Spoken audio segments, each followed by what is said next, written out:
जय श्री कृष्ण भक्तों, आपका स्वागत है। भागवत महापुराण में हमने श्रवण किया उद्धव जी का चरित्र और ये 10वें स्कंद का 47वां अध्याय हम श्रवण कर रहे हैं। वसुदेवं सुतं देवं कंसचारूरमर्दनं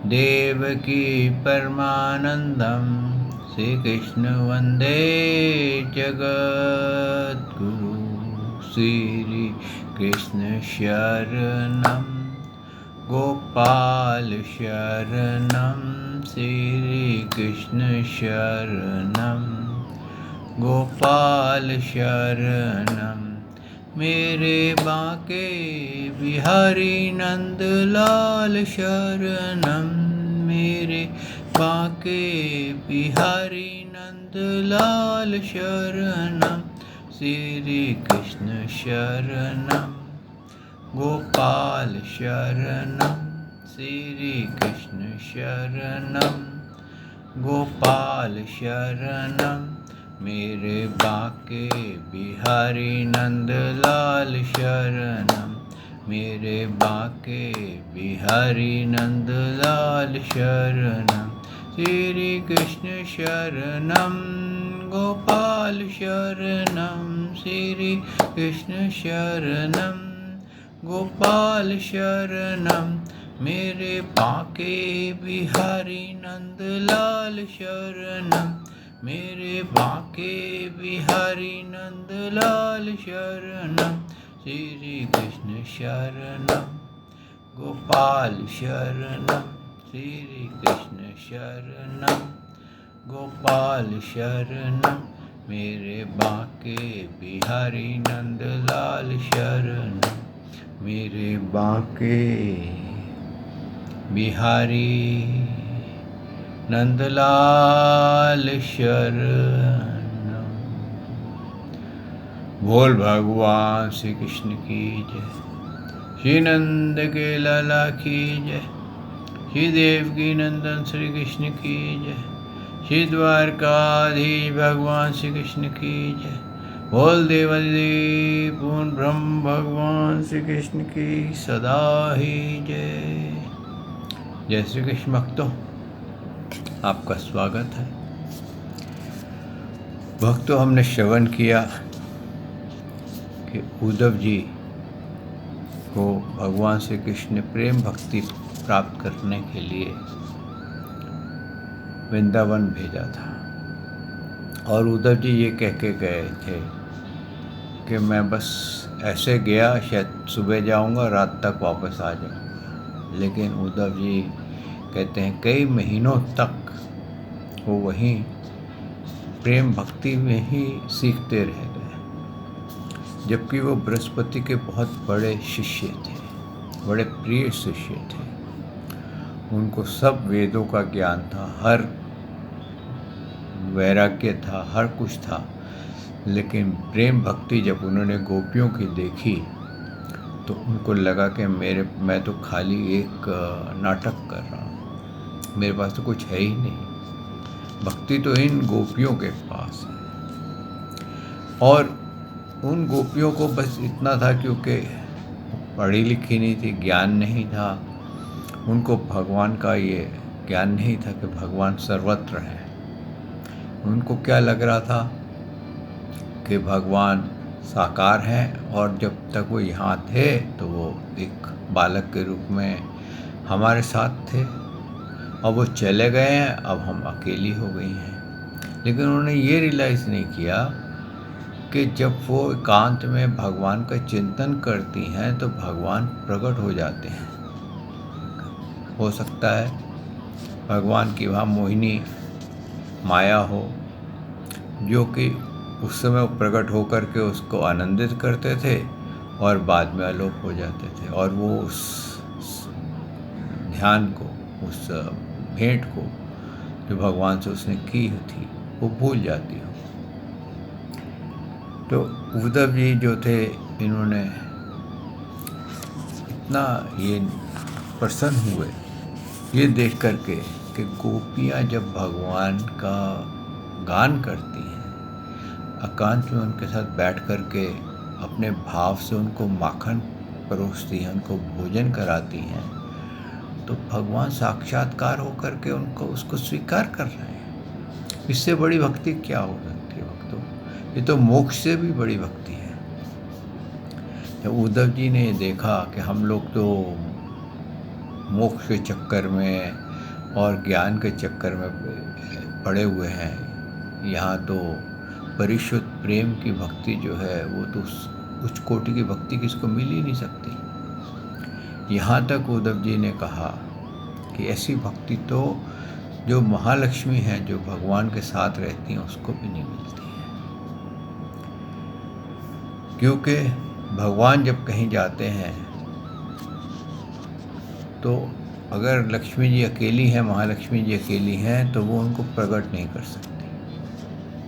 उनको उनके लिए वेट करना पड़ेगा जब वो वहाँ से वापस नहीं आएंगे। तो इसलिए पहले तो भगवान के महालक्ष्मी जी भी उन्हीं में से प्रकट हुई हैं, और इसीलिए भगवान ने कहा मेरे अतिरिक्त कुछ है ही नहीं, मैं ही मैं हूँ। मेरे ही मन से सबसे पहले विष्णु जी हुए, महाविष्णु जी हुए, ब्रह्मा जी हुए, विष्णु जी हुए, महेश जी हुए, और सारी सृष्टि की रचना होती गई।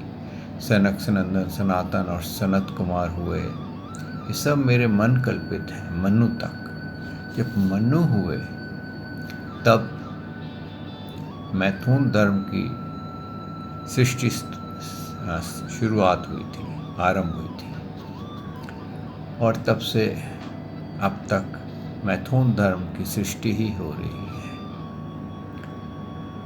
भक्तों, जब उद्धव जी ने गोपियों का देखा कि ये तो इस बात को नहीं समझ रही हैं, उन्होंने भगवान का संदेश भी सुनाया, तो उनको कुछ यकीन आया कि हाँ, भगवान ने कहा है ना, मैं सबके साथ हूँ। मैं सिर्फ इसलिए मिल मिल करके गुम हो जाता हूँ ताकि मेरी याद बनी रहे।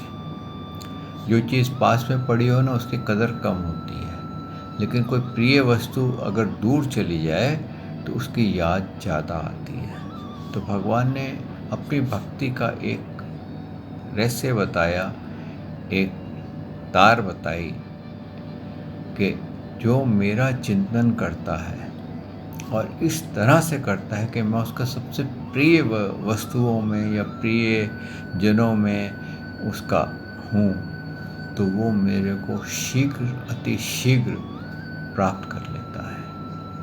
भक्तों, यही कारण थी कि आप अगर किसी का ध्यान करेंगे तो वो व्यक्ति भी आपका ध्यान करेगा। तो कभी कभी ऐसा भी होता है, तभी कहते हैं ना, जब इंसान की मृत्यु हो जाए तो मरे हुए को ज़्यादा याद नहीं करना चाहिए, क्योंकि आपकी जो वेव्स हैं वो उसको कॉल बैक करती हैं, वापस उसको अट्रैक्ट करती हैं, तो उसकी यात्रा में विघ्न पड़ता है, वो यात्रा नहीं कर पाता, वो अटक जाता है। क्यों? यही भगवान ने कहा था उद्धव जी से जब उनको भेजा था कि मैं परेशान रहता हूँ, क्योंकि गोपियाँ मेरे विरह में बहुत रोती हैं, तुम जाकर उनकी विरह, उनका ताप शांत करो। तो भक्तों, इसीलिए कहते हैं कि किसी भी इंसान को अगर आप बहुत ज़्यादा याद करेंगे, उसको भी आपकी याद बनी रहेगी। लेकिन कई बार ऐसा भी हो जाता है कि आप बहुत ज़्यादा याद करेंगे तो वो इंसान जब काम कर रहा होगा तो काम करते करते उसको आपकी याद आने लग जाएगी, और आपकी याद आने में हो सकता है मुझसे कोई गलती हो जाए। इसलिए अगर बहुत ज़्यादा याद करो, कोई बहुत प्रिय किसी से प्रेम करो, तो केवल श्री कृष्ण से करो। यही भगवान ने कहा है कि मैं सृष्टि से पहले था, मेरे से ही सृष्टि का निर्माण हुआ है, मैं ही सृष्टि के पालनहार हूँ, और मेरे में ही सृष्टि समा जाती है। यही गीता का उपदेश है, यही भागवत जी का उपदेश है। लेकिन भागवत जी मोक्ष की तरफ इंडिकेशन देती हैं बीच बीच में, बड़े रहस्यमय तरीके से, जो कि कोई व्यक्ति उसको समझ जाता है, कोई नहीं समझ जाता। इसीलिए भगवान ने कहा है कि ये गुप्त रहस्य है, यानी कि बहुत ऐसा रहस्य, गुप्त रहस्य कौन सा होता है जो आपका बहुत एक्सपेंसिव वस्तु होती है उसको आप गुप्त रखते हैं। तो ये बहुत एक्सपेंसिव जो मोक्ष है बहुत एक्सपेंसिव में आता है, इसलिए गुप्त रहस्य है। इसको कोई समझ जाता है, कोई नहीं समझ जाता, लेकिन कोई समझा इसलिए नहीं पाता क्योंकि ये वही हिसाब है कि गूंगे से पूछो कि भैया ये शक्कर का टेस्ट क्या है, बाद में उससे पूछो कि नमक का टेस्ट क्या है, तो वो ओ करके और कुछ नहीं बता सकता। ये अपना एक्सपीरियंस करने का, अपना एहसास करने का सब्जेक्ट है भक्ति। भक्ति का प्रेम रस किसी के सुनने या सुनाने से प्राप्त नहीं होता। ये स्वयं एक्सपीरियंस जब आप इंसान करता है तो उसको पता चलता है अंतरात्मा का आनंद क्या है। और जब उसको ये अंतरात्मा का आनंद आने लगता है, भक्ति में खोने लगता है, प्रभु के चिंतन में खोने लगता है, तो उसको सारे विषय, सारे संसार के भोग मिथ्या लगते हैं। लेकिन उसमें ये नहीं है कि आपको ये मिथ्या लग रहा है या ये लग रहा है तो आप सब कुछ छोड़ छाड़ करके जंगल में चले जाएं। ऐसा भगवान ने कभी नहीं कहा है। क्यों? जंगल में जाने का मतलब ये है कि या तो आप हताश हो चुके हैं और आप सोचते हैं कि वहाँ जा कर के और भगवान के मैं करीब पहुँच जाऊँगा।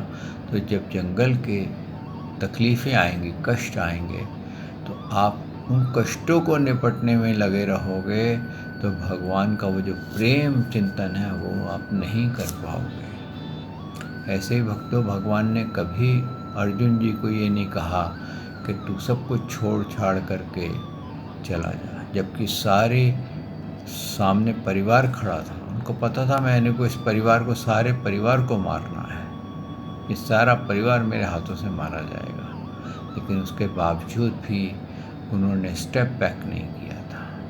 क्यों? कि वो भगवान श्री कृष्ण की शरण में चले गए थे। और जो भगवान श्री कृष्ण की शरण में चला जाता है, भगवान कहते हैं उसका योग से, उसके पुण्य पाप का हिसाब किताब मैं रखता हूँ, फिर उसका कार्य मैं ही करता हूँ, कभी गलती नहीं करता। इस प्रकार से भक्तों, गोपियों को बहुत आनंद आया भगवान का पत्र पा करके, जब उनको ये मालूम चला कि भगवान सदा हमारे साथ हैं। और उनको रियलाइज़ हो गया कि जब हम बैठ करके भगवान का चिंतन करती हैं और उनको भोग लगाती हैं, उनसे प्रेम बातें करती हैं, तो भगवान प्रकट हो जाते हैं। आइए भक्तों, इस भागवत महापुराण को आज आरंभ करते हैं। सच्चिदानंद रूपाय विश्वोत्पत्ते आदिहेतवे तापत्रय विनाशाय श्रीकृष्णाय वयं नमो नमः। श्रीकृष्णाय वयं नमो नमः। श्रीकृष्णाय वयं नमो। बोल देवादिदेव पूर्ण ब्रह्म भगवान श्री कृष्ण की सदा ही जय। जय श्री कृष्ण भक्तों। अब गोपियाँ उद्धव जी से फ्री हो गई थी। अब वो उद्धव जी से पूछने लगी कि वहाँ पर मथुरा में क्या हाल है, कैसे है वहाँ पर, क्या वहाँ की भी जो स्त्रियाँ हैं हमारी तरह उनको भी विरह है, उसी तरीके से प्रेम करती हैं, क्या भगवान को माखन खिलाती हैं, क्या उनकी वैसे ही चिंतन करती हैं जैसे हमारे साथ करती थी, क्या वो अपने घर बुला लेती हैं, क्या भगवान उनके घर में चले जाते हैं। अब उनको क्या लगा कि जो कार्य भगवान वृंदावन में करते थे, अब वही कार्य वहाँ मथुरा के नए नए लोगों से, नए नए व्यक्तियों से उनके घरों में जा कर के करेंगे। और मथुरावासी कैसा उनके साथ विहार करते हैं, और उन्होंने अनेकों बातें उनसे करनी शुरू कर दी। क्योंकि जब आदमी फ्री हो जाता है, इसको लगता है कि भाई ये इक्वल लेवल के हम लोग हैं, तो उस समय आदमी फ्रीली बात करता है। फिर उन्होंने, गोपियों ने उद्धव जी को बहुत सी लीलाओं का रहस्य बताया, कहाँ भगवान ने क्या क्या लीलाएं की थी, कैसे की थी, और उनके साथ रासलीला में कैसे भगवान ने उनसे प्रेम किया था, कैसे उनका जीवन सफल हो गया था। आगे सुखदेव जी कहते हैं, प्रिय परीक्षित, भगवान श्री कृष्ण के प्रिय संदेश सुनकर गोपियों की विरह व्यथा शांत हो गई थी। इंद्रियातीत भगवान श्री कृष्ण को अपना आत्मा रूप में सर्वत्र स्थित समझ चुकी थी। देखिए, अब तक क्या था, अब तक वो भगवान को बाहर समझती थी। अब रहस्य खुल जाने पर, भगवान के पत्र मिलने पर, भगवान का आदेश मिलने पर अब उनको लगा कि भगवान तो हमारे हृदय में ही विराजमान है। तो अब वह बड़े प्रेम और आदर से उद्धव जी का सत्कार करने लगी। उद्धव जी गोपियों की विरह व्यथा मिटाने के लिए कई महीने तक वहीं रहे। वह भगवान श्री कृष्ण के अनेकों लीलाएं और बातें सुन के और सुना करके ब्रजवासियों को आनंदित करते रहते। नंद बाबा के ब्रज में जितने दिनों तक उद्धव जी रहे, उतने दिनों तक भगवान श्री कृष्ण की लीलाओं की चर्चा होते रहने के कारण ब्रजवासियों को ऐसे जान पड़ा मानो अभी एक ही क्षण हो रहा है। यही होता है भक्तों, अगर आपके घर में भागवत आप रोज पढ़ रहे हैं तो आपको कभी ऐसा नहीं लगेगा कि आप उस भगवान श्री कृष्ण की वो लीला पढ़ रहे हैं जो 5000 साल पहले हुई थी। आपको लगेगा कि ये तो ऐसे लग रहा है जैसे कल ही ये भगवान की लीला हो के गई है और मैं उसका पान कर रहा हूँ। बिल्कुल वैसे ही लगेगा। यही भागवत का संदेश है। भगवान के परम प्रेमी भक्त उद्धव जी कभी नदी तट पर जाते, कभी वन में विहरते और कभी गिरिराज की घाटियों में विचरते, कभी रंग बिरंगे फूलों से लदे हुए वृक्षों में ही रम जाते। और यहाँ भगवान की कौन सी लीला की है, यह पूछ करके ब्रजवासियों को भगवान श्री कृष्ण और उनकी लीला के स्मरण में तन्मय कर देते। क्यों भक्तों, जिसको भगवान श्री कृष्ण की एक बार भूख लग जाए, लीला की सुनने की भूख लग जाए, कहते हैं इस रस का चस्का लग जाए, तो वो उसके बिना रह नहीं सकता। ऐसे ही अब उद्धव जी को भगवान के लीलाओं का रस लगा था। अभी तक क्या था, ब्रह्म ज्ञान में ही पड़े हुए थे, वेदों में ही पड़े हुए थे। इसीलिए कहते हैं पोथी पढ़ पढ़ पंडित भयो, 2.5 अक्षर के प्रेम के पढ़े सो ही पंडित हो। जो प्रेम भक्ति सीख जाता है वही महाभक्त बन जाता है। आगे सुखदेव जी कहते हैं, उद्धव जी ने व्रज में रह के गोपियों को इस प्रकार की प्रेम विकलता तथा और बहुत सी प्रेम चेष्टाएँ देखी। उनकी इस प्रकार श्री कृष्ण में तन्मय देखकर वे प्रेम और आनंद से भर गए और वे गोपियों को नमस्कार करते हुए इस प्रकार गान करने लगे। इस पृथ्वी में उद्धव जी बोलते हैं कि इस पृथ्वी में केवल इन गोपियों का ही शरीर धारण करना श्रेष्ठ है एवं सफल है, क्योंकि ये सर्वात्मा भगवान श्री कृष्ण के परम प्रेम में दिव्य महाभाव में स्थित हो गई हैं। प्रेम की यह ऊंची से ऊंची स्थिति संसार के भय से भीत मुमुक्षु जनों के लिए ही नहीं, अपितु बड़े बड़े मुनियों, मुक्त पुरुषों तथा हम भक्तजनों के लिए भी अभिवंचनीय है। हम इसकी प्राप्ति नहीं कर सकते। सत्य है, जिन्हें भगवान श्री कृष्ण की लीला कथा का रस का चस्का लग गया है, उन्हें कुनीलता की द्विजाति समुच्च संसार की और बड़े बड़े यज्ञों से दीक्षित होने की क्या आवश्यकता है। यहाँ पर उद्धव जी ने एक रहस्य खोला है कि जिसको प्रेम में भक्ति मिल गई है, इसीलिए भक्तों कई बार एक आया है कि केवल आप कहते हैं यम नियम व्रत सब छोड़ दीजिए, केवल श्री कृष्ण शरणम गोपाल शरणम मेरे बाके बिहारी नंदलाल शरणम में रमन रहिए, तो आपको वो आनंद मिलेगा जो कि आपको वेद अध्ययन, आपको किसी ज्ञान में नहीं मिलेगा, किसी के प्रवचनों में नहीं मिलेगा। आप स्वयं ही इतने आनंदित रहेंगे कि आपको खुद ही आप रियलाइज़ करेंगे कि ये सब जो भी हम भक्ति करते हैं, हम किस लिए ये कथाएं पढ़ते हैं, किस लिए हम ज्ञान सुनते हैं, किस लिए हमारे को नियम चाहिए होते हैं, सिर्फ भगवान श्री कृष्ण से के करीब जाने के लिए। लेकिन प्रेम में भक्ति ऐसी है भक्तों, जिसके के बिना नियम, प्रेम का कहते हैं ना, लव हैज़ नो लैंग्वेज, तो उसका कोई वो लैंग्वेज नहीं होती है, कोई उसका नियम नहीं होता है। प्रेम का ना नियम होता है, ना उसका कोई वाणी होती है। प्रेम एक प्रकार का हृदय चित्त का आकर्षण होता है, जो आपकी आत्मा को आकर्षित कर देता है।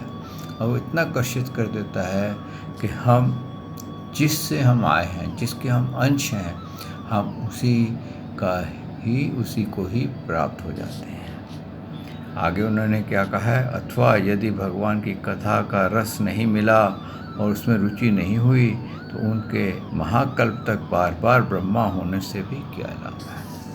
जो भगवान श्री कृष्ण का नाम नहीं लेता या भगवान श्री कृष्ण की लीलाओं में आनंदित नहीं होते, तो वो कहते हैं कि अगर वो बार बार ब्रह्मा भी बने और महाकल्प के अंत में उनका बार बार ब्रह्मा बने, यानी कि ब्रह्मा एक बार नहीं है। आपने पहले भी इसमें पढ़ा था कि मारीच वगैरह ने, ब्रह्मा जी जो थे अपनी बेटी पे मोहित हो रहे थे, तो उन्होंने कहा था कि आपसे पहले किसी ब्रह्मा ने ऐसा हरकत नहीं की है।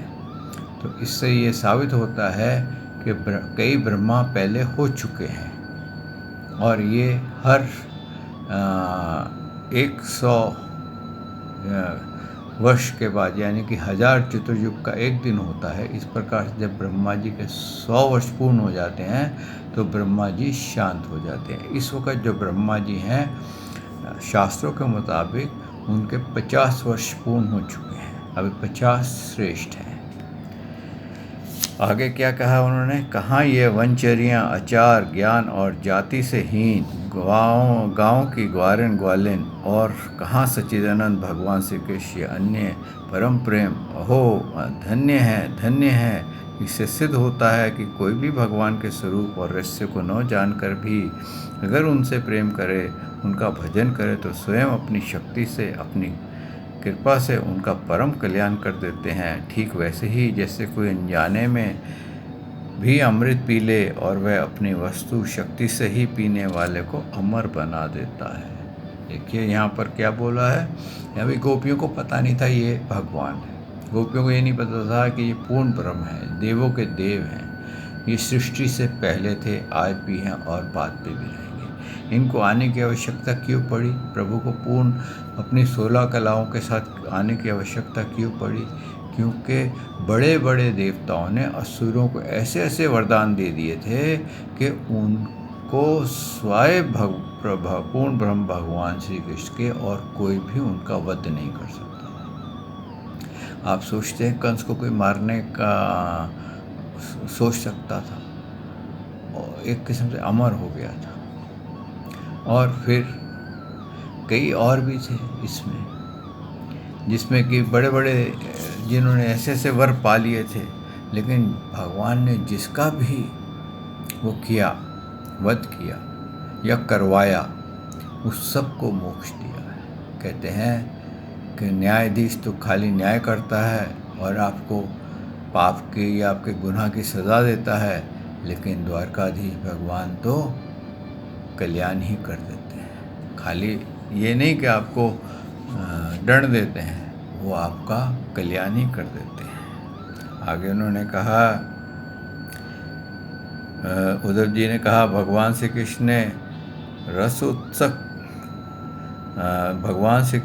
रसोत्सव के समय इस व्रज गन्नाओं के गले में बाहें डालकर उनके मनोरथ पूर्ण किए।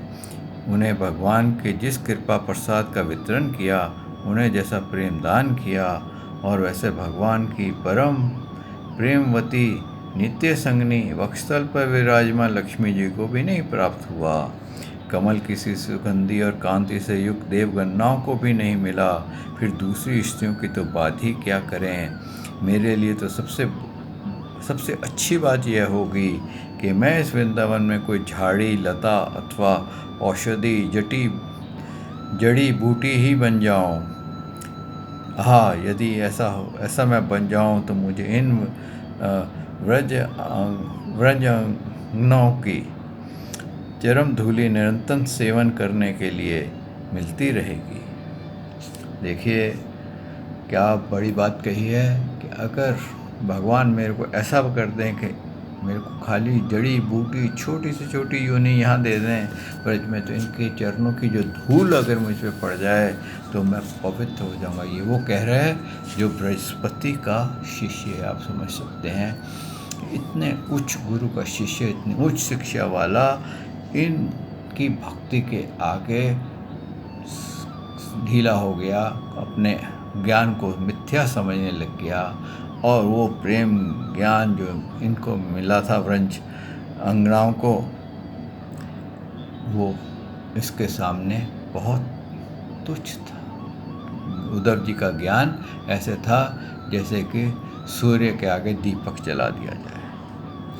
आगे उद्धव जी कहते हैं कि धन्य है गोपियाँ, देखो तो सही जिनको छोड़ना अत्यंत कठिन है, उन स्वजन संबंधियों को तथा लोक वेद की आर्य मर्यादा परित्याग करके इन्होंने भगवान की पदवी इनके साथ तन्मय उनका परम प्रेम प्राप्त कर लिया है। औरों की तो बात ही क्या, भगवत वाणी उनका निश्वास रूप समस्त श्रुतियाँ उपनिषद भी अब तक भगवान के परम प्रेम में स्वरूप को ढूंढती ही रहती हैं, प्राप्त नहीं कर पाती।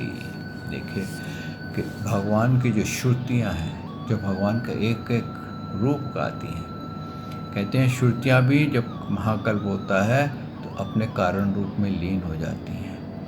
कोई इसीलिए भगवान ने इतना जब प्रेम किया, इन्होंने इतनी भक्ति की, तो भगवान को इनके लिए एक नया लोक की स्थापना करनी पड़ी थी, गौलोक की, ताकि ये भगवान के साथ नित्य रास कर सके। इसीलिए कहते हैं कि आज भी रास जो है गौलोक में होती है, और उसकी रिफ्लेक्शन जो होती है वो वृंदावन के निधि वन में होती है, और जो उसको भी देख लेता है जिसकी उसके हम अधिकारी नहीं हैं, क्योंकि हम उस भक्ति को अभी तक प्राप्त नहीं करे हैं।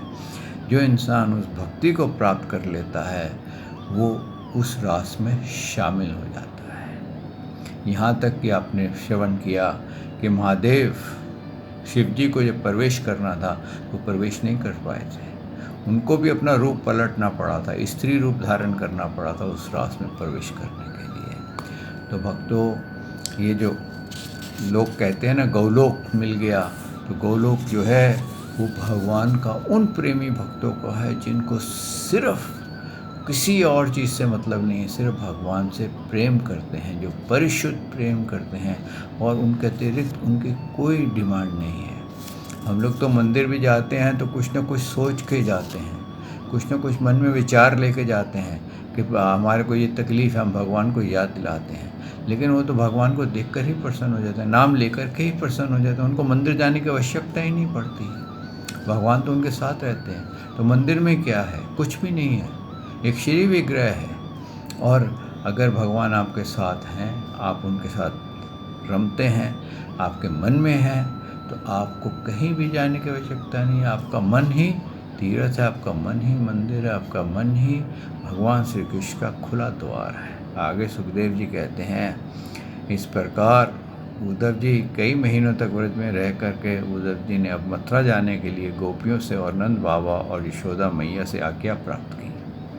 और वो कहते हैं जब वहाँ से निकले तो व्रज रज में लोटन लगाई पहले, ताकि जो गोपियों के चरणों की रज है वो मेरे अंग अंग में लग जाए, और मुझे भी ऐसा उच्च कोटि का परिशुद्ध प्रेम मिल जाए, और मैं भी भगवान की उस रास के अंदर प्रवेश कर जाऊं जिसमें ये गोपियां हैं। ऐसी भक्ति अब उद्धव जी में जाग गई, प्रेम भक्ति जाग गई। और कहते हैं फिर नंद बाबा ने बहुत सी भेंट दी, और वो मथुरा आए, भगवान से नाराज़ भी हुए कि प्रभु ऐसे प्रेमी भक्तों को आपने कैसे बिना ज्ञान दिए ही उनको छोड़ दिया, क्योंकि वो तो आपको एक अपना बालक, अपना एक सखा, एक प्रेमी समझते थे, लेकिन आपको ऐसा नहीं करना चाहिए था। तो भगवान ने उद्धव को बताया कि अगर मैं ऐसा नहीं करता तो वो मुझे याद नहीं करते, और अगर वो मुझे याद नहीं करते हैं तो मुझे वो प्राप्त नहीं होते। अब वो मुझे प्राप्त हो गए। देख उद्धव, मेरे शरीर में सब की सब गोपियाँ, नंद बाबा सहित सब व्रज मेरे अंदर ही है। तो कहते हैं भगवान ने उसको अपने शरीर में, अपने हृदय में सबका दर्शन कराया। बोले देख, ये सब मेरे हृदय में रहते हैं, इससे बड़ा कोई स्थान मैं उनको नहीं दे सकता। तो यही भक्तों, प्रेम में भक्ति का यही लाभ है कि जो प्रेम में भक्ति करता है वो भगवान के हृदय में वास करता है, और जो हृदय में वास करता है उससे उच्च वास कुछ नहीं है, उससे उच्च भक्ति नहीं है। इसलिए भक्तों, आप प्रेम में भक्ति कीजिए, निष्काम कीजिए, और हर वक्त हो सके सांसों की माला जप कीजिए। आपको कोई हाथ में माला लेने की आवश्यकता नहीं है, आपको कोई डंडौते डालने की आवश्यकता नहीं है, विशेष रगड़ने की आवश्यकता नहीं है। सिर्फ केवल श्री कृष्ण शरणम गोपाल शरणम मेरे बाके बिहारी नंदलाल शरणम गाना है। आइए भक्तों, इस वाणी को यहाँ विश्राम देते हैं। कल प्रभु ने चाहा तो मैं इसके आगे का पान करेंगे भागवत महापुराण का। श्री कृष्ण शरणम गोपाल शरणम, श्री कृष्ण शरणम गोपाल शरणम मेरे बाके बिहारी नंदलाल शरणम, मेरे बाके बिहारी नंदलाल शरणम।